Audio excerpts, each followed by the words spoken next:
আব্বা আম্মাই তোমার ডাকতাছে তাড়াতাড়ি যাইবার কইলো কিন্তু। এ হারাম দাদা, তোর মায়ের কি খাইয়া দেখ না কাম নাই, না কাম করতাছি, তোমার বুঝে না? আমার আর কাম আমি কইছি, তুমি গেলে যাও না গেলে না যাও, এটা আমার কি, আমি যাই গা।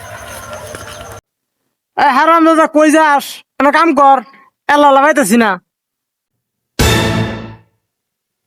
আব্বা আমি কাম করবার চাই, কিন্তু একটা শর্ত আছে, আমার বিয়া করানো লাগবো। বিয়া করার ছাড়া আমি এক সেটাও কাম করতাম না। এ গোলামের তো বাহি তো অনেক বিয়ে করছে না, আর তুই বিয়ে করবার চাস? সকালে কাম কর, তাহলে কিন্তু আজকে রাইতে ভাত বন্ধ করে আলবাম। দেখ দেখ দেখ, হারাম দাদার কথাটা শুনলাম, মাথা তাজা সিরা কেতাছে কিন্তু এখনই।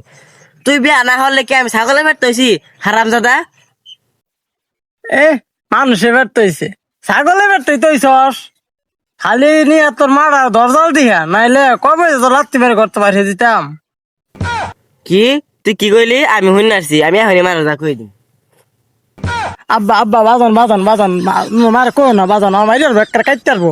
আয়ো বাজান, তোমার সামনে মাসে বিয়ে করে দেম, কাম করো বাজান বাজান না বললা।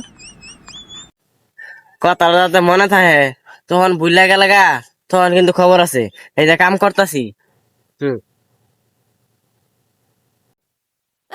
গা ভালো হয়েছে, সরলাম এরা কামটা করে লইতাছি, বিয়ে করার মতাই আমি তো কেবল আলাদা করে এলাম নি।